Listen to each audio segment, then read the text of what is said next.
제가 말했습니다. 첫 단추를 잘못 끼우면 마지막 단추는 끼울 구멍이 없어진다. 그만큼 시작이 중요하다는 것입니다.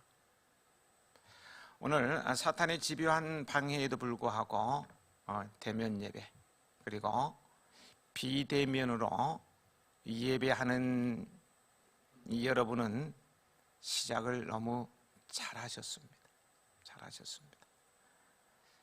해맞이 가지 않고 이렇게 예배를 드린다. 너무 잘하신 것입니다. 전능하신 능력으로 인생의 주관자 되시 우리 믿는 자들의 선한 목자가 되시는 주님과 함께 시작하기 때문입니다. 주님과 함께 시작한 여러분은 신수성가하시기 바랍니다. 신수성가란 물려받은 재산이 없이 혼자의 힘으로 집안을 일으키고 재산을 모은다는 자수성가와는 달리 하나님의 은혜로 집안을 일으키고 성공한다는 뜻입니다. 우리에게는 가정은 물론이고요, 신앙도 일으키고 하나님의 사업도 일으켜야 할 신수성가의 큰 사명이 있습니다. 우리 교회도 새해의 시작은 참 어렵겠어요. 어제 정말 혼란스러웠습니다. 예배를 드려야 되는데 예배를 못 드린다는 사실 앞에 피가 거꾸로 솟는 것 같은 그런 안타까움이 있었습니다. 시작이 막 어려웠어요. 그러나 시작은 이렇게 어렵지만 신수성가하는 교회가 될 줄 믿습니다. 믿습니다. 성경에는 신수성가한 사람들이 많습니다. 시작할 때는 어려웠지만 모두 승리하고 위대하게 되었어요. 그런데 신수성가는 없어도 가능합니다. 나이 많아도 가능합니다. 환경이 나빠도 됩니다. 약하고 미련해도 되어요. 위기가 있다 해도 됩니다.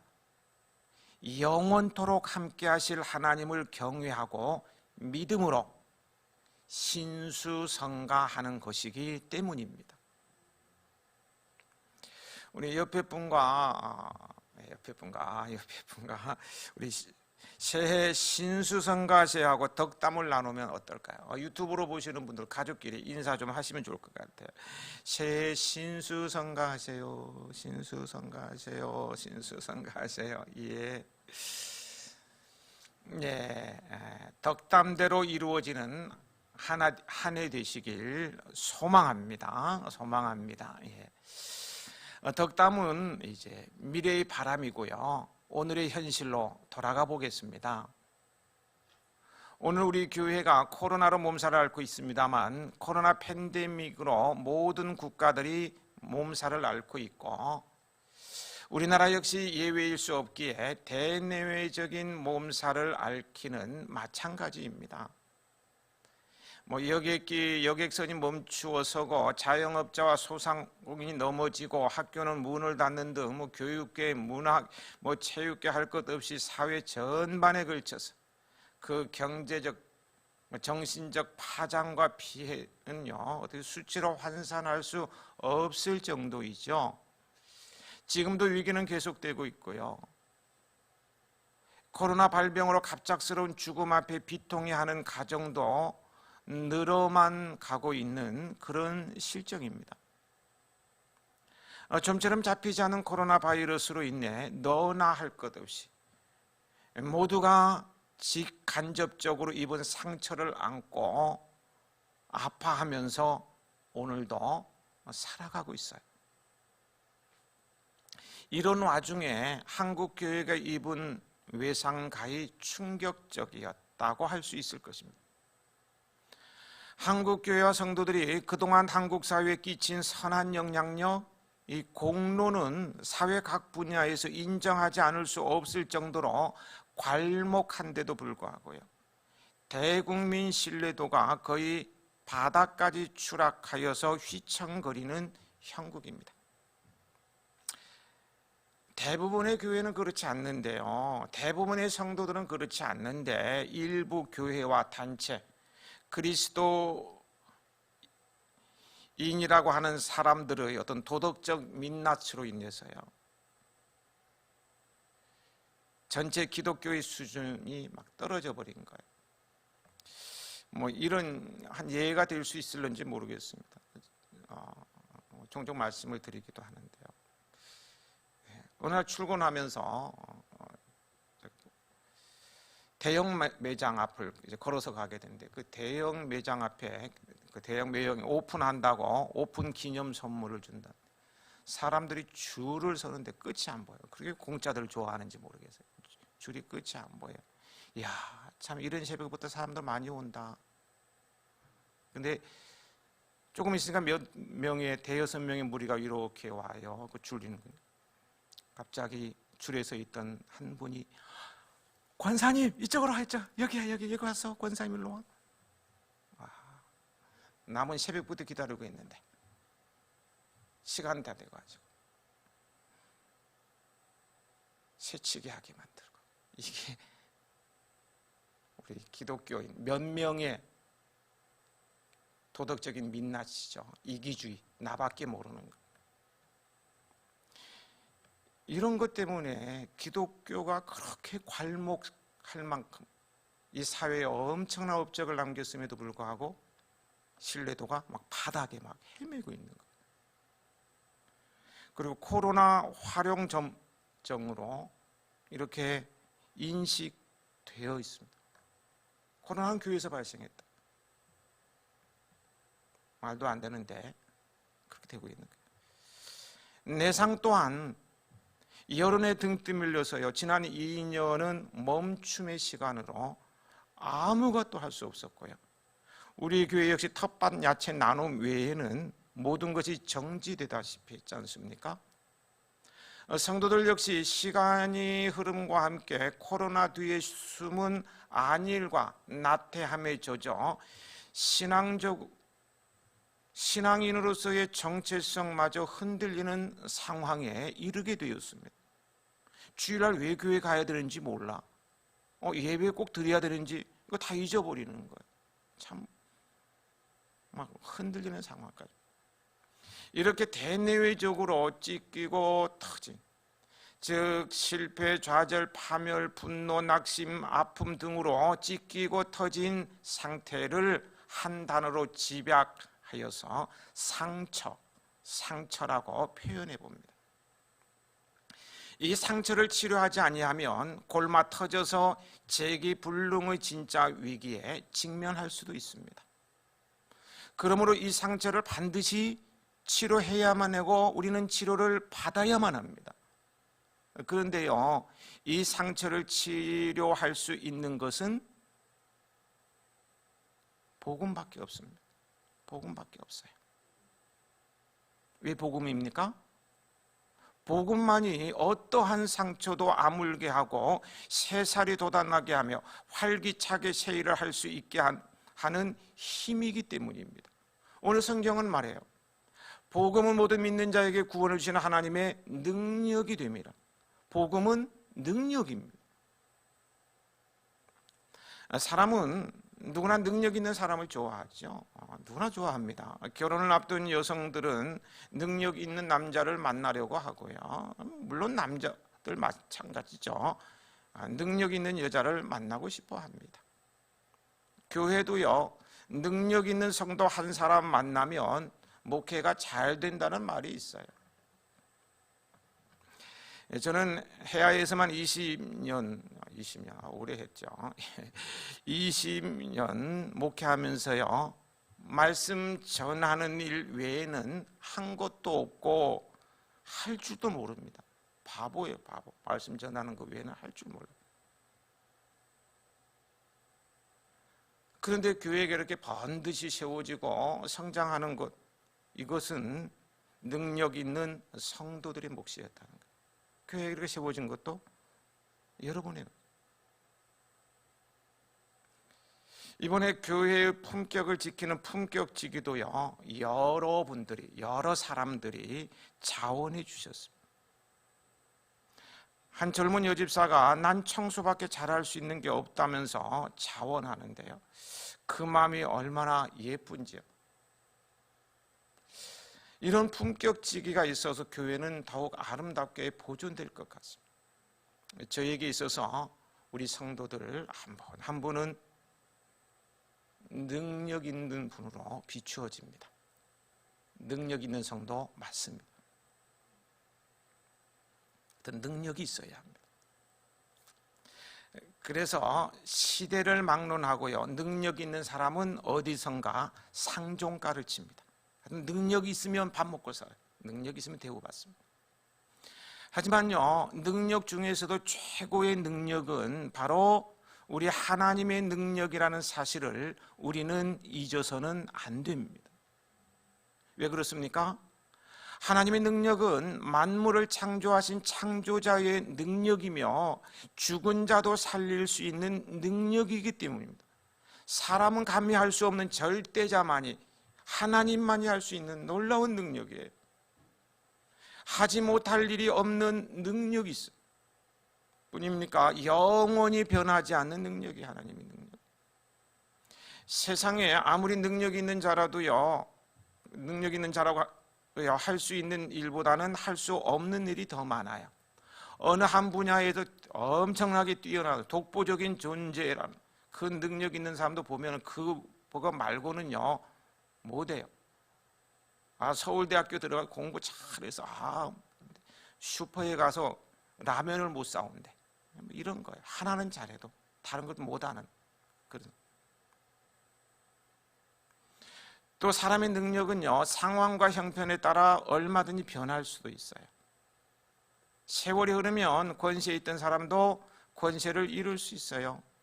아무리 한때 능력 있던 사람도 능력을 잃거나 권좌에서 물러나면요, 아무것도 아닙니다. 쳐다보지도 않아요. 어떤 사람은 최고의 통치자로 천하를 호령했는데요, 끝나고 나니까 감옥에 가기도 하더라고요. 이러지. 그래서 성경은 하나님으로 자기 하나님을 삼는 사람이 복 있는 자라고 했습니다. 왜 그렇습니까? 우리 하나님의 능력은 변하거나 소멸되는 일이 없기 때문입니다. 그 능력이 무한하기 때문입니다. 그 구원의 손이 짧아지는 경우는 없기 때문이에요. 어떤 상황에 처해든 우리를 넉넉히 구원하고도 남아요. 손이 짧아서 못하실 일이 없다는 거예요. 제가 시골 출신이잖아요. 어렸을 때 이제 개천에 시냇가에 이제 비가 많이 오면은 시냇물이 막 넘치려고 그럽니다. 그러면 다리 있잖아요. 차지하는 사람, 다리에서 이런 노래를 했어요. 물 흐르는 이쪽에서 상류 쪽에 옷을 벗어 던져서 다리 밑쪽으로 흘러나온 걸 잡는 거예요. 귤도 던져가지고는 잡고 막 그러다가 옷 하나 보자고 옷을 해서 던졌는데 손이 달락말락해서 옷이 흘러가 버리는 그런 경우도 있었고요. 못 잡는 거죠. 다 잡다가 놓치는 거예요. 심지어는 저는 직접 보지 않았습니다만은 상류에서 사람이 떠내려오는 걸 보고 어떤 동네 어른이 다리에 탁 엎드렸는데 손이 달락말락 하는데 못 잡았대. 그래서 흘러가 버렸어요. 바다로 들어가는데 아직까지 못 돌아오는 거죠. 그냥 놓쳐버린 거예요. 사람은 이렇게 한계가 있다. 하고 싶어도 짧아서 못하는데 우리 하나님의 구원의 손은 못 미치는 곳이 없어요. 못할 것이 없다는 거예요. 불 가운데도 손을 집어넣어서 꺼내놓더라고요. 다니엘의 세 친구 불 가운데서 끄집어내요. 베드로가 물속에 빠지니까 끄집어내요. 못하실 겁니다. 능력이 있고 미치지 않는 곳이 없다는 것. 그래서 다윗은 말했습니다. 여호와는 내 생명의 능력이시니 내가 누구를 무서워하리요. 주님이 나를 붙잡고 계시고 주님이 내 편이시니 내가 두려워할 것이 없다는 거예요.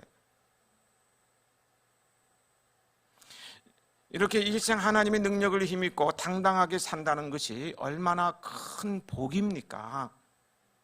여러분에게 이런 은복이 있기를 축복합니다. 이런 하나님의 능력은 어디에서부터 옵니까? 본 로마서를 기록한 바울은 복음이 곧 하나님의 능력이라고 말하고 있습니다. 복음으로부터 하나님의 능력이 나온다는 말이에요. 그렇습니다. 복음 안에 상처를 치료하는 능력은 물론이고요, 우리 생의 모든 문제를 해결할 수 있는 모든 능력이 담겨 있습니다. 복음 안에 모든 것이 담겨 있다는 거예요. 저를 보실까요? 지금 유튜브를 보다가 딴점 피우시는 분 저를 보세요. 다 저를 한번 보실까요? 제가 지금 여러분 각 개인에게 좀 여쭤보고 싶은 것이 있어요. 내 삶의 현장을 잠깐 돌아보실까요? 여러분의 삶의 현장, 지금 살고 있는 삶의 현장들 한번 돌아보시라는 거예요.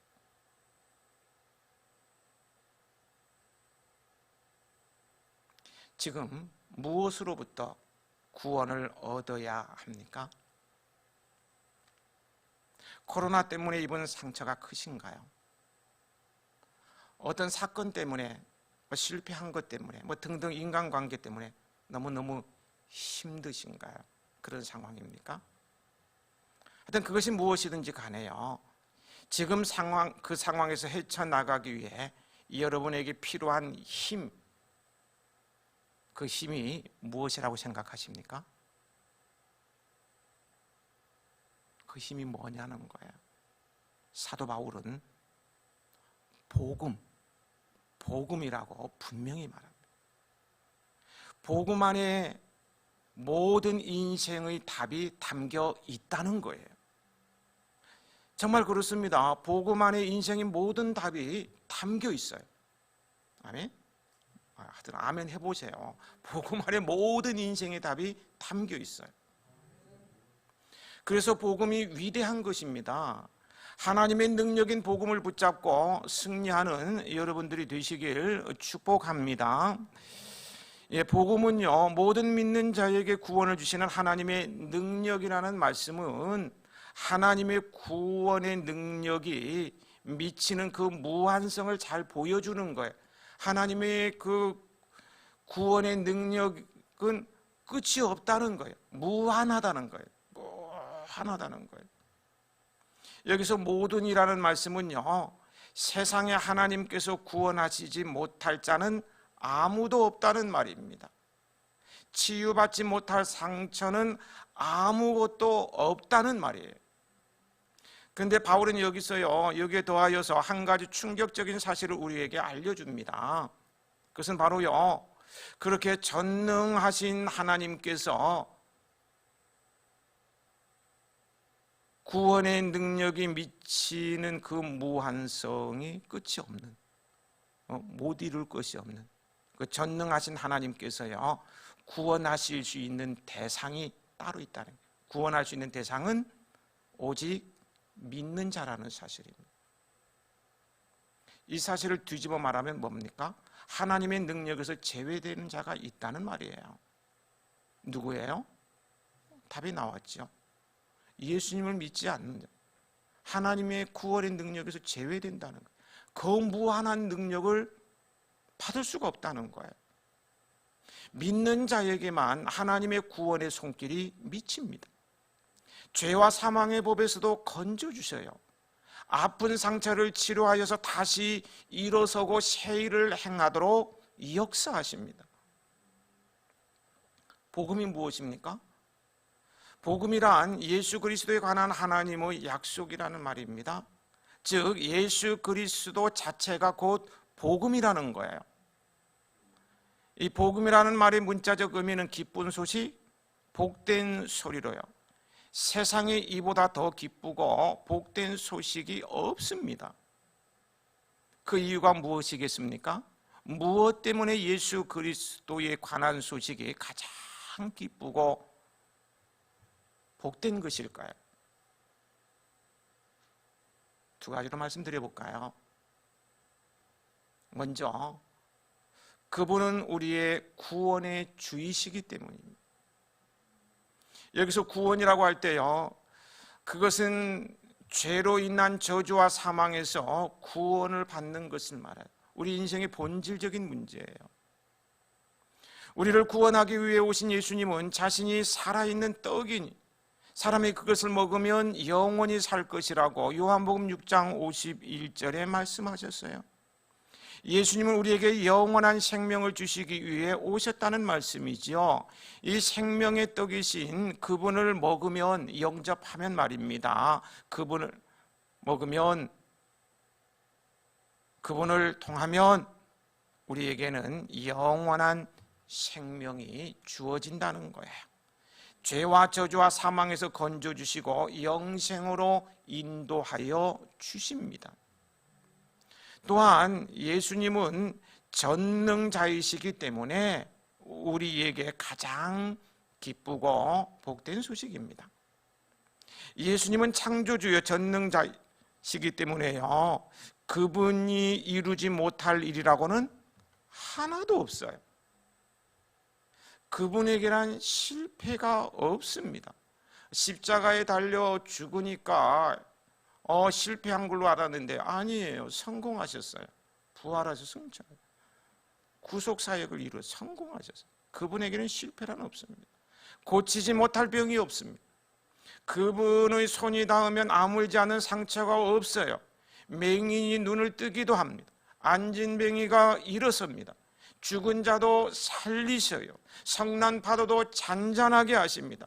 두려움을 이길 힘을 주어요. 평화를 노래하게 합니다. 보리떡 5개와 물고기 2마리로 5,000명도 먹이셨어요. 그분의 능력에는 막힘이 없다니까요. 막힘이 없어요. 못 이룰 것이 없어요. 이 사실을 공생의 기간에 충분히 입증해 주셨어요. 눈으로 보고 확인하라고 공생 기간 다 보여주셨어요. 그러므로 예수 그리스도가 곧 복음이요, 복음이 곧 능력입니다. 이 놀라운 복음의 능력을 3가지로 정리해 보면, 복음은 생명입니다. 복음은 사랑입니다. 복음은 이루다, 이름입니다. 복음은 누구나 무엇이나 살리는 생명입니다. 복음이 들어가면 살아나요. 삽니다. 복음은 누구든지 다시 시작할 용기를 주는 사랑입니다. 절망 가운데 있는 사람, 자살하려고 했던 사람, 이런 사람들도요, 예수 그리스도를 만나면요, 그 사랑에 탄복되어서 새롭게 살 용기를 얻습니다. 그래서 새로운 인생을 살아가는 것을 보게 돼요. 그래서 복음은 사랑이에요. 복음은 뜻한 대로 되게 하는 이름입니다. 그래서 복음이면 충분한 거예요. 복음이면 충분합니다. 복음이야말로 우리 인생의 주제요, 믿음의 전부입니다. 복음이면 끝입니다. 복음이면 다입니다. 이 복음으로 새롭게 그리고 힘차게 출발하자는 의미로 올해 우리 교회의 표어를 복음으로 세상을 돋우는 교회라고 정하게 된 것입니다. 주보에 나와 있죠. 주보뿐만 아니라 오늘 주보와 함께 나눈 요람에 보면은요, 지금까지 제가 설교한 거 다 기록되어 있습니다. 다시 펼쳐 보시고 또 메모할 거, 이 시간 이후에 제가 드리는 말씀을 이렇게 메모를 하셔도 돼요. 거기 다 나와 있습니다. 우리 교회 표어는 복음으로 세상을 돋우는 교회, 이렇게 정하게 된 것이고요. 거기요. 복음은 말씀드린 대로 생명, 사랑, 이룸을 말하는 것이고요. 새살이란 다치고 골마서 헌 자리에 새로 돋아난 살을 의미합니다. 그리고 돋우다는 몸과 마음의 활력을 강하게 불러일으킨다는 뜻입니다. 코로나19 바이러스로 말미암아 찢기고 터진 모든 상처들, 실패, 좌절, 분노, 미움, 아픔 등등 말이에요. 모든 상처들을 복음으로 보듬고 치료받고 다시 시작하여 신앙에 있어서는 내적 영성과 외적 사역에 활기가 있고 일상에 있어서는 뜻한 바를 이루며 모두를 이롭게 하는 일에 활력을 되찾는 한 해를 만들어 가자는 것입니다. 한편 세사를 돋운다는 것은요, 소생시키는 것을 말합니다. 영과 혼을 소생시킬 뿐만 아니라 육체도 삶도 소생시켜서 번성하게 하는 것을 말합니다. 우리 교회는 일찍이 코로나19 바이러스의 재앙의 원인을 거룩의 문제로 진단하고 이 거룩으로 견뎌내었습니다. 그 결과 교인들이 흐트러지지도 않고 예배 자리에 지금 유튜브로 많은 분들이 보고 동참하고 계실 거예요. 하여튼 예배 자리에 빠지지 않고 너무 자랑스러워요. 그래서 나름대로 이 코로나 시대에도 선방했다고 말할 수 있습니다. 그럼에도 불구하고 받은 상처가 있을 것이고요, 신앙적인 면에서. 또 우리 성도들 역시 세상 가운데서 받은 상처들이 있기에 그 상처를 복음으로 치료받아 신앙과 일상의 활기를 되찾고 새 일을 행할 수 있기를 원하는 간절함을 담아낸 표가 복음으로 세사를 돋우는 교회입니다. 코로나 이후 시대를 비욘드 코로나 시대라고 말합니다. 비욘드 코로나. 이 비욘드 코로나 시대는요, 복음으로 시작해야 합니다. 비욘드란 무엇 이후입니다. 무엇 이후라는 의미로 코로나 이후에 그 어떤 바이러스, 이 코로나 바이러스보다 더 강한 바이러스가 오고 어떤 위기에도요, 본질, 즉 복음으로 돌아가면 모든 것이 가능하다는 뜻입니다. 모든 것이 회복되고 모든 일을 이룰 수 있다는 거예요. 복음은 생명, 복음은 사랑, 복음은 이름이기 때문에 복음이면 된다. 그래서 본질로 복음으로 돌아가야 합니다. 그래서 코로나 이후 시대를 비욘드 코로나 시대라고 말하는데, 이 시대를 우리는 준비하자는 그런 의미에서 표도 정하게 된 것입니다. 표에 따른 3대 목표를 이렇게 정했습니다. 첫째, 생명, 사랑, 이름의 복음의 옷을 입는 것입니다. 이는 개인적인 적용으로 내가 생명, 사랑, 이름의 복음의 옷을 입음으로 신앙에 있어서는 내적 영성과 외적 사역에 활기가 있고, 일상에 있어서는 뜻한 바를 이루는 역동적인 사람이 되자라는 것입니다. 둘째는 교회를 복음의 전당으로 세우며로요, 이는 공동체의 목표입니다. 죽은 영혼, 병든 심령을 살리고 치유하며 하나님의 사랑을 힘입어 다시 일어서게 하며 뜻한 바들이 복음의 능력으로 이루어지는 공동체입니다. 셋째는 선한 영향력으로 모두를 이롭게 하자입니다. 이는 이웃을 향한 사명으로요, 정직과 성실, 섬김과 배려의 착한 행실로 복음의 빛을 발하는 등불지기로서의 성도와 교회가 되자는 거예요. 복음으로 세사를 돋우는 교회가 되어서 성도들은 생명, 사랑, 이름의 복음의 옷을 입고 활기차게 새 일을 행하며 교회적으로는 생명을 살리고 치유하며 하나님의 사랑을 힘입어 다시 일어서게 하고 뜻한 바들이 복음의 능력으로 이루는 복음의 전당이 되며 이웃을 향해서는 정직과 성실, 섬김과 배려로 선한 영향력을 끼치는 등불지기로서 모두를 이롭게 하는 성도와 교회가 되십시다. 목표를 이루기 위한 5대 강령입니다. 첫째, 참된 예배자가 되십시오. 하나님은 예배자를 찾으십니다. 두 번째, 날마다 말씀을 묵상하고 읊조리십시오. 말씀 안에 지혜가 있고 능력이 있고 길이 있고 말씀은 생명이에요. 세 번째, 기도로 주님과 가까이 지내십시오. 주님과 가까이 함이 복입니다. 네 번째, 주의 일에 열심을 내십시오. 먼저 하나님의 나라와 의를 구하는 자에게는 모든 것을 더하여 주십니다. 다섯 번째, 모든 일에 감사하십시오. 감사에는 또 다른 감사를 낳는 은복이 달라붙습니다. 말씀을 준비하면서요, 우리 교회의 방향성을 생각해 보게 됩니다. 최고의 영성을 추구하는 교회, 우리 교회의 방향성이죠. 그 내용은 이런 겁니다. 여러분 수첩에 다 나와 있죠. 영성이란 하나님의 형상을 회복하는 것으로서 영성의 출발은 예수 그리스도이며 영성의 과정은 성령과 동행하며 예수 그리스도를 닮으려고 애쓰는 삶이요, 영성의 결론은 하나님의 사랑에 도달하는 것입니다. 이를 위해 영성의 캐논이라고 할 수 있는 성경 중심의 교회가 되어야 합니다.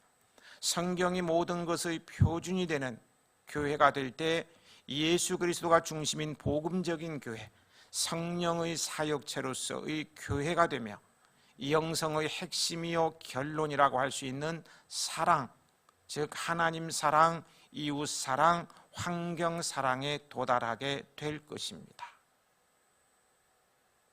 최고의 영성을 추구하는 교회 설명입니다. 이런 교회의 정체성을 지켜나가며 복음으로 세살을 돋우며 활기찬 한 해를 만들어 가십시다. 이제 말씀을 마무리 짓겠습니다. 신통하고 묘하고 미리 추측할 수 없음을 이르는 말을 신묘막측이라고 합니다.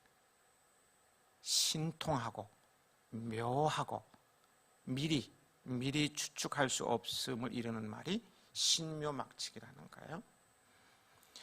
주님의 신묘막측한 은혜로 교회를 이곳에 세우게 되었는데요, 참 지금도 꿈만 같습니다. 어떻게 이 장소에 교회가 세워졌을까?